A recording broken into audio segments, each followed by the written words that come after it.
September episode of Women's Public Leadership Network's podcast series, Tips from the Trail, where we explore the path to political office from the decision to run to Election Day. I'm your host, Larissa Martinez, founder and president of WPLN, a nonpartisan, nonprofit organization working to educate, organize, and inspire center-right women to seek public office at every level across the U.S. and be effective leaders. Joining us today is Sandra Benitez, executive director for the LIBRE Initiative, sponsor of our 2025 National Summit. Sandra has a decade of experience in various policy, advocacy, and campaign roles, specializing in targeting the U.S. Hispanic electorate. Her experience includes serving as the executive director of the U.S. Hispanic Vote on the 2020 presidential campaign and as the Hispanic Engagement Director at the Republican National Committee during the 2018 midterm cycle. So Sandra, so excited to have you with us today. Thank you for having me. It's so exciting to have someone in studio. I feel like we do so many that are virtual, and it's so great that your offices are down the street and you were able to pop on over and talk to us today about building out the campaign team. Yeah. But before we get into that, I'd love for you to briefly introduce yourself to the audience, but then also talk about your journey. How did you get to where you are? Yeah, absolutely. Well, Larissa, 2-minute walk, so I couldn't say no. It's always a pleasure to partner with you and Women's Public Leadership Network and help you guys in all of the great work you do. So my career, like many women who work in politics, I kind of fell into it by accident.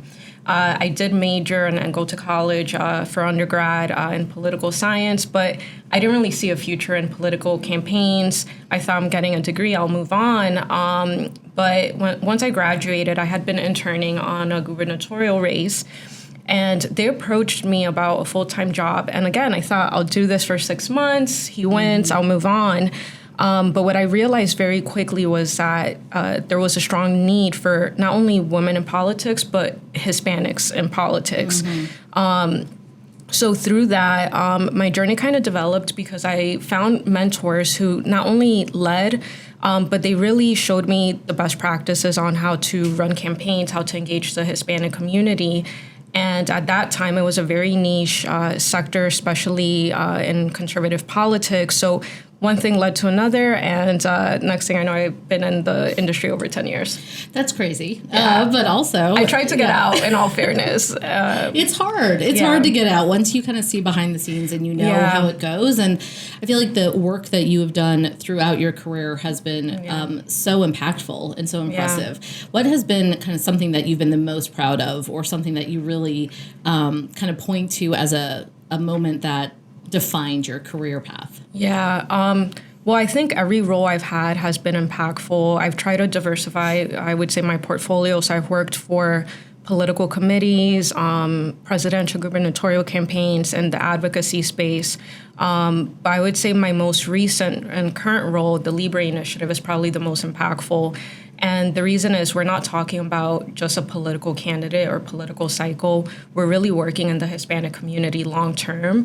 And one of the key things we do is educate the community on policy so that regardless of which candidate they're presented with, they're able to make the best decisions for their family. So to me, that is long-lasting impact and change versus a political campaign that's a little cyclical.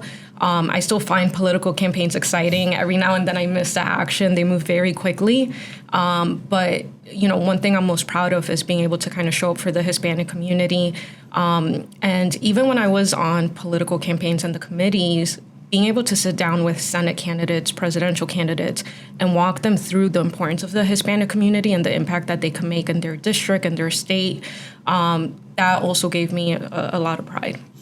Well, and I think that it's such an important factor to keep in mind as you're building out campaign teams, which we're going to talk about, is how you make sure that you are bringing in team members that help with the ownership piece when you're reaching out to various communities, and not just someone who checks a box, right? Like, I have a district or a community has a lot of Hispanics, so I have to have at least one. It's, there is a value to having folks there, yes, to reach out to the communities, but also because of their perspectives that they bring, right? The ownership piece. What are some things that you're seeing right now in the Hispanic community when it comes to what feels like resonates in that ownership space for them?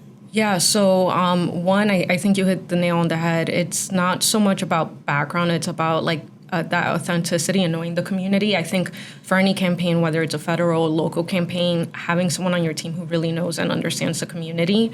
Hispanics were very savvy. We understand and we could easily see when a candidate is taking us for granted or kind of spewing out talking points. So, I almost think sometimes it's even better to not have someone if that person isn't going to be intentional, if they don't understand the community. Another thing I tell candidates is lean into getting to know these communities. So I've sat down with candidates in previous jobs where I tell them, hey, you could reach out to that pastor, that small business owner, even if you don't have a Hispanic campaign staffer. And oftentimes they are welcome. So I would say lean into it. But of course, if you find that right talent or a top volunteer who could do some of this engagement, work alongside them. Well, and also, too, that, the Hispanic community is not a monolith, right? It's diverse. Absolutely. Not just across background in historic countries, but also, or countries of origin, but also just generational, how long they've been here, languages. So many different pieces that I think, too, it's just valuable for candidates to get out in the community, meet the various different pieces that make up a Hispanic identity, and really use that to drill down deep and build relationships, right? That's exactly it. It's funny, I've been working the Hispanic engagement space over a decade, and I would say maybe a decade ago, the lines were very clear, meaning, okay, Hispanics in Florida believe in this. These are the issues that are important to them, whether it's socialism, et cetera. The ones in Texas are primarily Mexican-American, and these are the issues. More and more Hispanics are moving across the country in a way we've never seen before. Population sizes are growing in states like Georgia, Michigan, Wisconsin. And then those issue sets are varying. The common theme year over year per polling we've done is always the economy as the number one issue. But still, it is very important for you to get to know these communities. And then most of them are also bilingual households, right? So for example, we do a lot of content in English and Spanish. I'm bilingual myself, but I read and consume media in English. So making sure that targeting how you're engaging, who you're talking to, it's extremely important. Yeah. Well, that's why I think it's so important for us to partner with organizations like LIBRE Initiative. So we're always so grateful to your partnership. But I'm going to pivot a little bit and talk about building your campaign team, because I think this is something that a lot of candidates feel slightly intimidated by sometimes, or a little overwhelmed by, right? It feels like you hear, these high level, like the federal campaigns, and you think you need 15 people on your campaign, and how much does that cost, and all these pieces. So for you, when you're thinking through advising a candidate, let's even say local, state level, where do you see the priority being on the first team member, or at least one that you should have? How do you start to build out that, the management plan? Yeah. So I would say more staff does not equal a more successful campaign. We've seen it time and time again. You have campaigns, presidentials, billion-dollar campaigns that fail, usually because they're top-heavy. They have a lot of consultants and a lot of, frankly, just cooks in the kitchen. So when you have that many folks, decisions don't get made. The strategy and vision aren't clear. So more isn't always better. But let's say locally, you really don't need a big campaign team. Sometimes I've seen candidates win local races, council, mayor, board of ed, just with them and their family, right? So the number one thing someone running locally should be able to do is be able to fundraise and ask for money. Your friends, your family, and then, yes, if you could get a campaign manager or some sort of political director who knows the community, could keep you on schedule, get you to all the events in your community, public speaking engagements, that's great.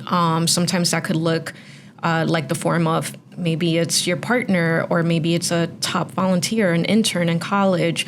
When I worked for a state GOP in the past, we always encouraged local candidates to try to find those key people, whether it's a college intern or just a friend or family who's willing to take on that role to keep costs low. Federally, I think it changes. So outside of you, the candidate, spending 110% time fundraising, again, some sort of campaign manager or political director who knows the community and will get you out there, knocking on doors and to key events. Compliance is extremely important as well. We've seen it time and time again. Too many federal candidates might get in hot water. They file their paperwork wrong, or their campaign finance quarterly reports. So you want to stay on top of that. But a fundraiser, if I had to choose one staffer, it would definitely be a fundraiser. Just because oftentimes the money you bring in will make the difference. Yeah, so true. So when I'm thinking also about building a team or giving advice to candidates, I think there is also a little bit of murkiness around the difference between a campaign person on the ground that's a part of your day-to-day team versus a consultant. Yeah. So what would you kind of give in terms of advice when it comes to deciding whether or not you need someone on the ground with you, or whether or not you're building a team of consultants? Yeah, I think one, it has to do with your comfort level, right? Most candidates are working a 9 to 5. They're running for office after hours. Obviously, any help is needed, but I think a consultant is needed when you're doing a higher spend. That's usually seen in federal races. So, for example, if you want to go on radio, TV, you want to do mail, at that point you might need an expert to come in and help you set that up. Also, it depends, is your local GOP helpful? A lot of local state parties do have a political director who will help you alongside a lot of this as a service to you for being the candidate or the nominee, especially post-primary. But if you're running very locally, maybe you're not doing mail on some of these things, but maybe you want to know, what doors do I knock? What county fair do I go to, et cetera? Someone on the ground is going to be extremely pivotal, because you're one person, right? So if you have someone on the ground, they could go tackle this part of town or this part of the district, you're over here. They can almost serve as a surrogate. So I always think having someone on the ground with you is important. Consultants aren't really, probably not needed unless you're, they're going to kill me, unless you're doing these bigger spends. Yeah. Yeah. No, I think we both know probably a lot of consultants, Yes. and a lot of them are great, and they are super well-intentioned. Yeah. They do what they need to do on the ground. Yeah. But a lot of them, because especially state and local races, don't necessarily bring in the same amount of money, that they'll have multiple clients, which is why, even though they give great guidance and bring in a lot of really helpful advice, they're not always the ones executing on everything, because they have other priorities. And across many, many states. Yeah. One of the fastest ways I try to get up to speed on political knowledge or landscape in a state is by having coffees and meeting the who's who, right? Whether they're grass tops, whether they're donors, other elected officials. Obviously, a candidate might not always have that runway or window of time to do that. But that local expertise, a consultant can really replace that, right? Like if you're local to the community and you're able to get that knowledge yourself. But like I said, it just varies. I think a U.S. Senate race or something like that, that's much higher stakes, obviously. And I think at that point, a consultant is needed. Right. What I always tell candidates that I actually think is one of the most important things, doesn't have to be paid, it can be volunteer, is a body person. Yeah. Like to have a driver, to have a person that will sit at the table at your fundraising events or your grassroots events. I feel like that's so hard, but it can be a volunteer. It doesn't necessarily have to be a paid person, but it could be your just child, it could be your aunt. I mean, absolutely. Because you're thinking, the closer you get to election day, the busier you are. You might be doing 8 stops on one Saturday afternoon in different events. So for perfect example, Labor Day weekend, right?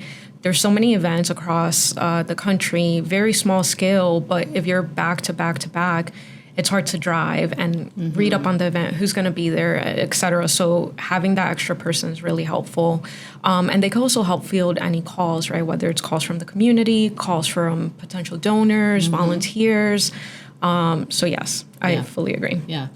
So one of the things that I want to make sure that we mentioned for our listeners is that a typical structure of a campaign covers I would like to say 5 general components, right? You have the admin, the strategy, that operations piece. Then you have political, which is grassroots, fundraising, communications, and then I would call legal compliance. Those are kind of the buckets.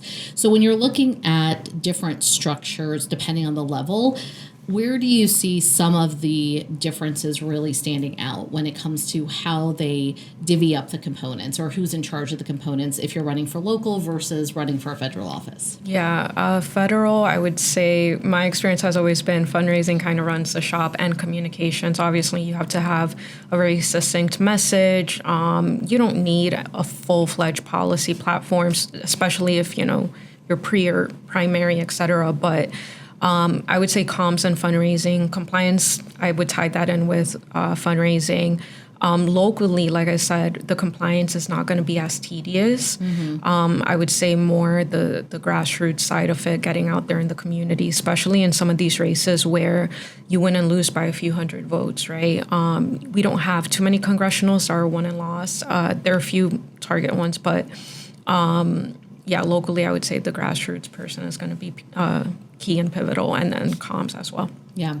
So when we're looking at teams, what have you seen that has really driven success? Or where do you see the problems where teams who really aren't meshing well or aren't doing well, like is it coming from the top down? Is it, are there some some pitfalls that you can share? I would say, one, when you have a bloated campaign, that's always a problem, right? The more pieces, the more staff you have to kind of make sure everyone's operating on the same page.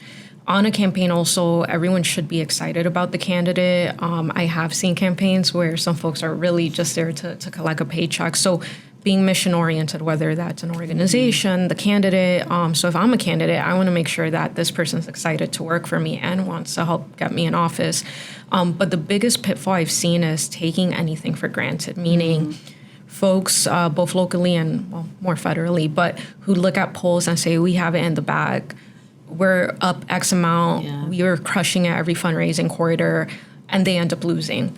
And we've seen that happen time and time again. So I think really what's important is having a team who shows up every day, doesn't leave a stone unturned, and really doesn't take anything for granted, right? Preparation is key. One of my first supervisors, I never get this out of my head, always told me hope is not a strategy. So, you have to be prepared, right? Whether you're going to go into a local debate, whether you're speaking, at a Lincoln Day dinner, right? Like, what are the top 2 or 3 points you want to get across to that audience? So always be prepared. But I've seen a lot of campaigns implode due to lack of preparation, taking wins for granted. And on the flip side, I've seen candidates win by 1 percentage point, and I've been in the room, and it just kind of shows you all those doors knocked, every event you went to, every mail piece or, ad you did made a difference. Yeah. Well, and I think one thing I feel like some candidates lose sight of is that the campaign is a reflection of them, right? Yeah. Like it is their no matter who they have on their team, it's ultimately the buck stops with the candidate. Yeah. They set the culture, they set the team. So I think it's, what strategies have you seen or management practices that have been really useful to candidates being able to both, empower their team to go out and do what they need to do, but at the same time, allows them to have enough of a checkpoint, for lack of a better term, that, to make sure that people are not just going crazy. Because I think that we've probably seen that, right, on campaigns we've been on where team members get real excited and they just go out and do things that maybe are not like always the best. Because it's a fine line between empowering but also making sure that you have oversight. And it's a balance. I've seen candidates that almost act like the GC, right? So one, you have to trust your team. General consultant. GC. Or campaign manager. So one, you have to trust your team, right? So if you've entrusted your campaign manager or general consultant to make decisions, obviously there is room for, challenge if you feel strongly, but you have to really empower them and let them do their job. If you're on the road, you're not going to be able to be in every single meeting. Same thing with comm strategy. But I would say, you just need strong leadership. One of the best candidates I worked for ran a very tight ship. His senior staff were very disciplined, and they made very specific hires all the way from mid-level down to junior level. And one of the worst campaigns I worked on, they just hired anyone. So really kind of being intentional on who you're bringing on board, and again, making sure that they're connected to who the candidate is. They're there for them.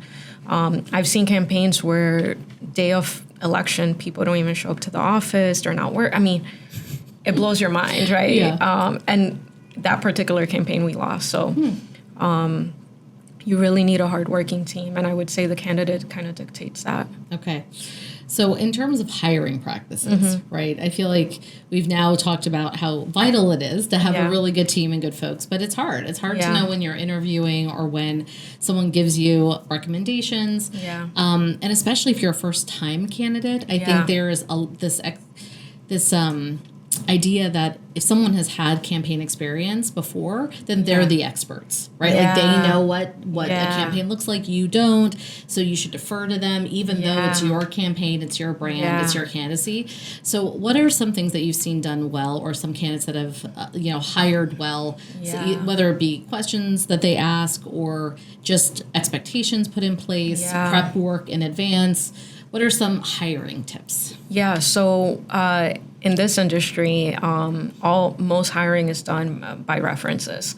I rarely see someone hired for a senior role on a campaign without that campaign manager, general consultant or candidate knowing background on them, knowing how they operated and managed races. I mean, I've worked on campaigns in the past where, the campaign manager, political director are like yelling nonstop, You don't want that kind of culture, right? So check for references. In DC, I've seen this a lot where people might embellish or stretch, what they actually did on the campaign. So, for example, like all my previous jobs, all my former supervisors know each other because it's such a small industry. They could very easily call and verify. So checking references is important.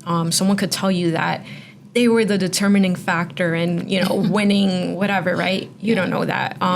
Maybe they did nothing. Who knows? So references, and then for me in particular, I always look, for skill set and knowledge. I look for varied experience across several states because most of the roles I hire for are national, right?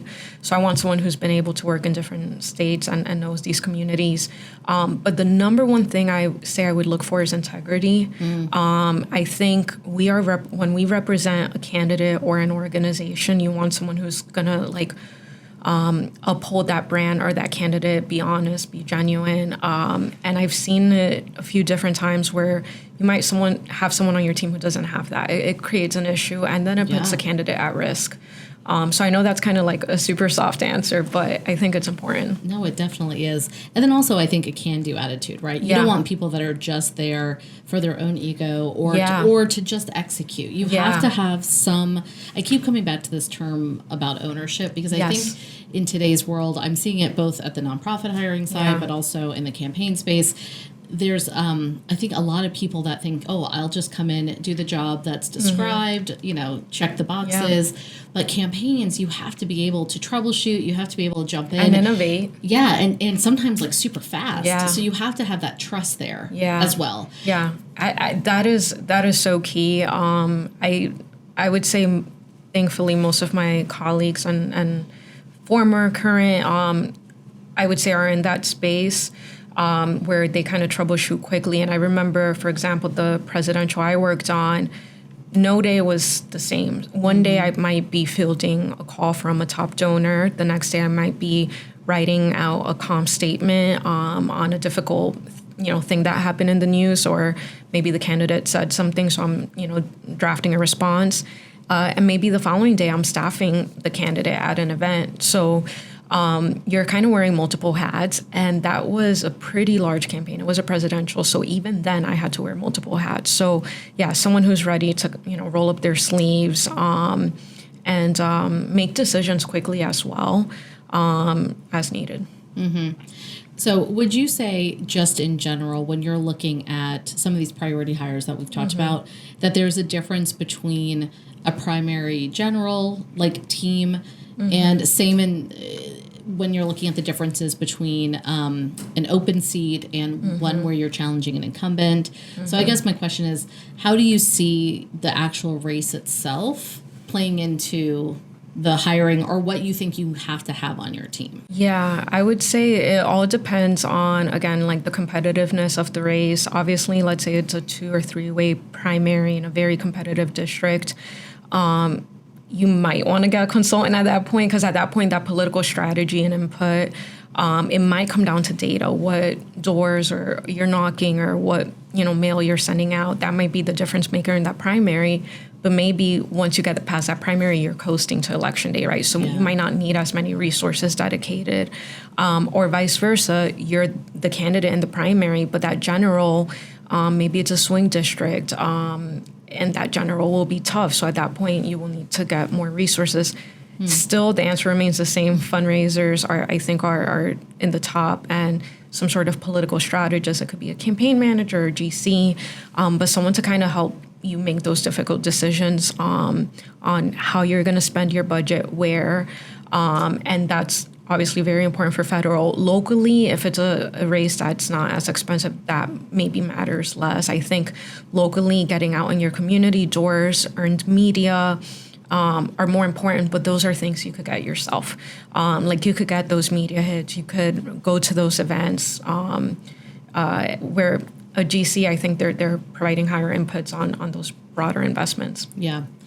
So where do you see AI coming into play when you're thinking about that as a tool? I mean, obviously we know that AI is not the end all be all. I mean, there still has to be a lot of checks and balances, and, and making sure that, whatever you put into AI is verified and legit. But where do you see it being helpful? Yeah. So I think, we shouldn't fear AI. I think if used appropriately, it could be really good. I don't think it will replace political strategy. I mean, a lot of political strategy is data-driven, but there's still almost like an intuition that comes with it, right? You have to be able to make very fast decisions, depending on the landscape, the state of the race, et cetera. But with AI, I think it could help with some of the basics, right? If you're a candidate and you're drafting a speech, maybe you have a core idea of what you want to talk on, but you need to kind of finalize it, sharpen it. Maybe if you're going into a specific town or city that you don't really know too much about the demographics, and you're like, hey, I'm going to this part of my district, how many Hispanics are there? So like those quick tidbits, fun facts, speech writing, maybe if you want to get up to date on some of the current news, if you don't understand an issue, and you don't have a policy director or policy team, hey, what are the two sides for and against this? However, to your point, I still highly encourage verification. You don't want to be the candidate who goes up there, says something, a reporter takes that soundbite, they incorrectly said this, saying, well, I got it from ChatGPT. That's not good enough. So still verify. But I would say for writing, speeches, quick data, polls, I think it's fine for that. Yeah. Well, so to your point about policy, so I know that LIBRE is a great resource for policy. So do you want to share a little bit about what a candidate could find on your website to help them as they put that together? Yeah. So if you go to blibre.org, you'll find our website. And we focus really on 4 issue sets, and in particular how these issue sets affect the Hispanic community. They're very broad, so we do have specific bills, but generally speaking, the economy, education, healthcare, and immigration. And what we do, and it's all on our website, is we try to provide both educational resources, not only for our community, but also for elected officials. So oftentimes we're going to the Hill, sitting with members of Congress and sharing either data, polling, research on these specific issues, how they're affecting the Hispanic community. And we do try our best to be objective and just, for example, LIBRE Institute, the last 3 years, we've done annual polling. And it has shown that the economy and inflation were always at the top. So we're able to take that back, and we do a lot of advocacy, so we're able to kind of lobby or advocate for certain bills, and work with our members of Congress to get to a better place for the Hispanic community. Yeah, but you're also in the States, too. Yes. Which is great. So for those that are, thinking that everything comes from D.C., even though that's super important. Yeah. But LIBRE is one of the few organizations that I feel like has really, for a long time, had a really good ground game and a presence in the States. Yeah, we're in 13 chapter states. We are slowly but surely growing.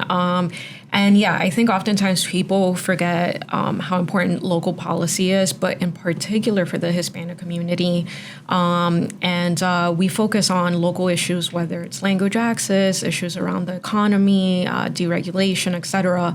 And oftentimes we take our signals from these local communities. So for example, if our community in Phoenix is saying, hey, this is really important to us, and we need your help to work on this specific policy, advocating or advancing it will oftentimes come alongside them. So it's really exciting because sometimes with federal regulation, it's difficult to see the immediate impact, but when it's something local, you see it, and then the community knows you were a part of it. Yeah.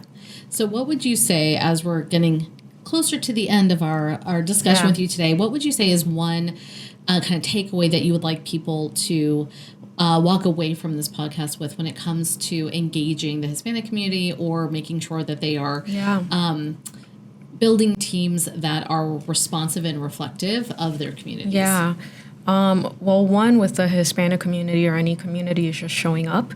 Everyone always asks me, like, what's the secret for the Hispanic vote, right? Like showing up, being genuine and like listening, right? I think that's a big part of it. Some of the top candidates in terms of percentages with the Hispanic vote, they didn't necessarily do anything different. You know, the same message that resonates with any American resonates with Hispanics. And I'm thinking of candidates, for example, down in Florida, they're just showing up and engaging just how they would any other constituency. So, for that, just show up, engage, be honest, right? If you're meeting with business leaders, include Hispanic business leaders, faith leaders, et cetera.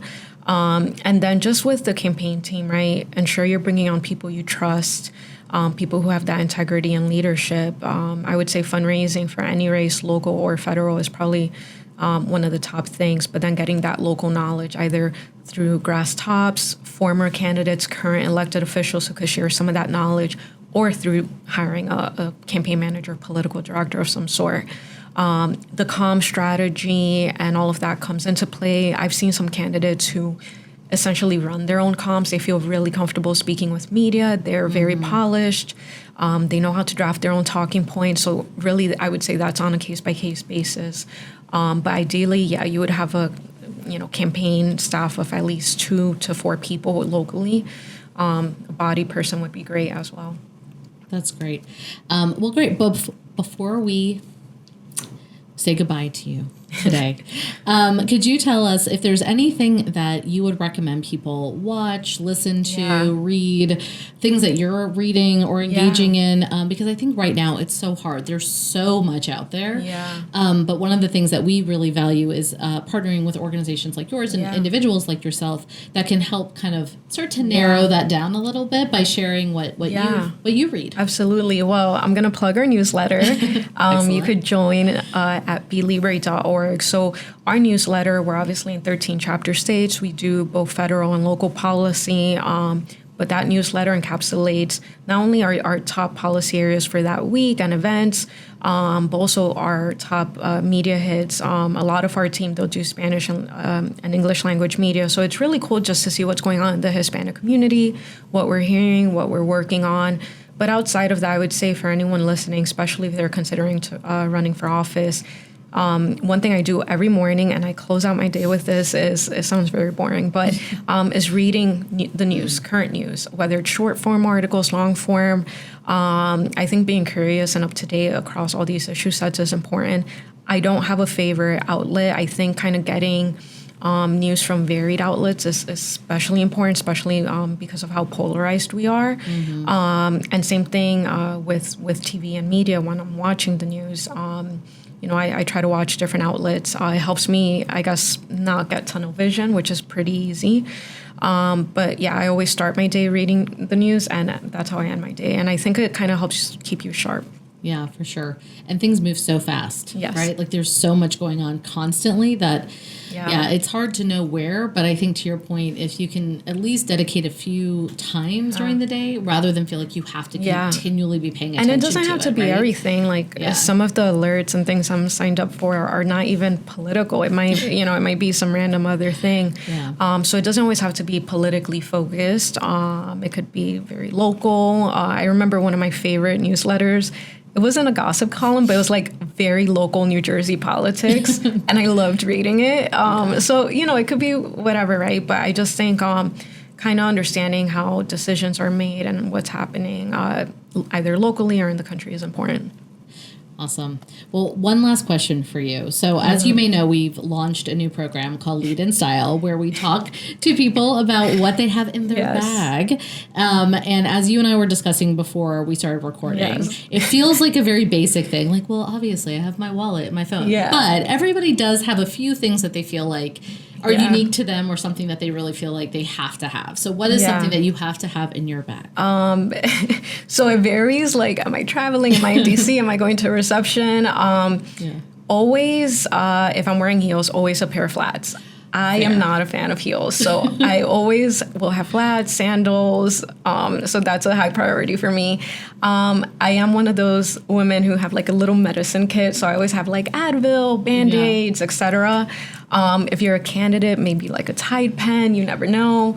But yeah, I would say flats are probably the one thing I usually always have. I'm just not a heels gal. So. Yeah, well, that's also because DC has like notoriously terrible sidewalks and like just the worst. And the humidity. The humidity, your feet just swell. It's like the worst. I will say, just because it's kind of fun, I got as a gift a pill box that it says "Because Politics," which I think is amazing. I need that. I feel like I'm going to have to find that for you. Yeah, mine is, I got a cute little one from Sephora. But Well, good. Well, thank you so much, Sandra, for joining us and for being a partner and just for everything that you do for your community, but also for the country and sharing the issues that matter and making sure that we're all up to date on everything. So thank you so much for joining. Well, thanks for having me. Thanks. Thank you, Sandra, for taking the time to share these valuable insights with our audience and for your support of WPLN.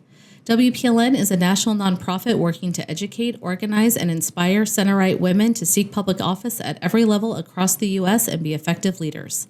Thank you for joining us for Tips from the Trail.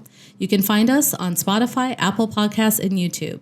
If you enjoyed today's conversation, please take a moment to rate and review the show. Your support helps us reach more aspiring women leaders. Happy trails!